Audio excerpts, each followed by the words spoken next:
ನಮಸ್ತೆ. ಇವತ್ತು ಸೋಯಾ ಚಂಕ್ಸಿಂದ ಕಬಾಬ್ ಮಾಡೋದು ಹೇಗೆ ಅಂತ ತಿಳಿಯೋಣ ಬನ್ನಿ. ಮೊದಲಿಗೆ ಸೋಯಾ ಚಂಕ್ಸ್ ತೊಗೊಳ್ಳೋಣ.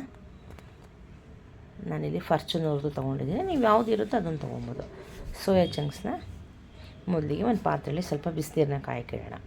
ಆ ಬಿಸಿನೀರು ಚೆನ್ನಾಗಿ ಮಳ್ತಾ ಇರಬೇಕು. ಮಳ್ತಾರಂಥ ಬಿಸಿನೀರಿಗೆ ತೊಗೊಂಡಂಥ ಸೋಯಾ ಚಂಕ್ಸ್ನೆಲ್ಲ ಹಾಕಿ 5ರಿಂದ 10 ನಿಮಿಷಗಳ ಕಾಲ ಅದನ್ನ ಒಲೆ ಮೇಲೇ ಇಟ್ಟು ಸ್ಟವ್ನ ಆಫ್ ಮಾಡೋಣ. ಸ್ಟವ್ನ ಆಫ್ ಮಾಡಿ ಒಂದು 5-10 ನಿಮಿಷ ಹಾಗೆ ಇರಲಿ. ನಂತರದಲ್ಲಿ ಬಿಸಿನೀರಲ್ಲಿ ನೆನೀತಾ ಇದೆ ಅದು. ನೋಡಿ, ಒಂದು ಸ್ಟೈನರ್ ತೊಗೊಂಡು ಅದನ್ನು ಸೋಸ್ಕೊಂಡಿದ್ದೀನಿ. ಸೋಸಿ ಮತ್ತೆ ಅದನ್ನು ತಣ್ಣೀರಿಗೆ ಹಾಕಬೇಕು. ಯಾಕಪ್ಪ ಅಂದರೆ ಸೋಯಾ ಚಂಕ್ಸು ಸ್ವಲ್ಪ ಸ್ಮೆಲ್ ಥರ ಇರುತ್ತೆ. ಹಾಗಾಗಿ ಈ ಚಂಕ್ಸ್ ಕಬಾಬ್ಗೆ ಕಾಶ್ಮೀರಿ ಚಿಲ್ಲಿ ಪೌಡ್ರು, ನಾವಿಲ್ಲಿ ಯಾವುದೇ ಬೇರೆ ರೀತಿಯ ಆರ್ಟಿಫಿಷಿಯಲ್ ಕಲರ್ನ ಉಪಯೋಗಿಸಿಲ್ಲ. ಹಸಿಮೆಣಸಿನ್ಕಾಯಿ ಪುಡಿ, ಮೆಣಸಿನ ಪುಡಿ ಮತ್ತು ಸ್ವಲ್ಪ ಗರಂ ಮಸಾಲ ಪುಡಿ ಮತ್ತು ಶುಂಠಿ ಬೆಳ್ಳುಳ್ಳಿ ಪೇಸ್ಟು, ಜೋಳದ ಹಿಟ್ಟು, ಸ್ವಲ್ಪ ಮೈದಾ ಹಿಟ್ಟು.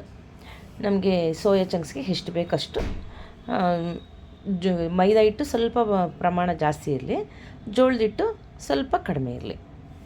ಈಗ ತಗೊಂಡಂಥ ಪುಡಿಗಳನ್ನೆಲ್ಲ ಜೋಳದ ಹಿಟ್ಟು ಜೊತೆಗೆ ಸ್ವಲ್ಪ ಉಪ್ಪನ್ನು ಹಾಕಿ ಚೆನ್ನಾಗಿ ಮಿಕ್ಸ್ ಮಾಡೋಣ. ಇದು ಸ್ವಲ್ಪ ಹಸಿಮೆಣಸಿನ್ಕಾಯಿ ಪೇಸ್ಟು ಕೂಡ ನಾನು ಸೇರಿಸ್ತಾ ಇದ್ದೀನಿ, ಯಾಕಂದರೆ ಸ್ವಲ್ಪ ಖಾರ ಬೇಕಲ್ವ. ಹಾಗಾಗಿ ನೋಡಿ, ಸ್ಟೈನರಲ್ಲಿ ಸೋಸಿ ಮತ್ತೆ ತಣ್ಣೀರಿಗೆ ಹಾಕಿ ಮತ್ತೆ ಸ್ಟೈನರ್ಗೆ ಹಾಕಿ ಚೆನ್ನಾಗಿ ಸೋಸಿ ಸೋಯಾ ಚಂಕ್ಸ್ನ ನೋಡಿಲಿ ಈ ರೀತಿ ಚೆನ್ನಾಗಿ ಹಿಂಡಬೇಕು.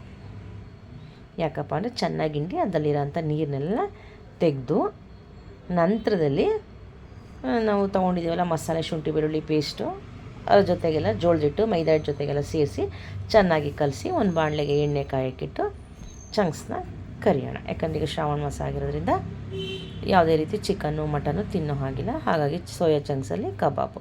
ಈ ಚಂಕ್ಸಲ್ಲಿ ಕಬಾಬ್ ಅಂತೂ ತುಂಬ ರುಚಿಯಾಗಿರುತ್ತೆ. ಪುದೀನ ಚಟ್ನಿ ಜೊತೆಗೆ ತಿನ್ಬೋದು.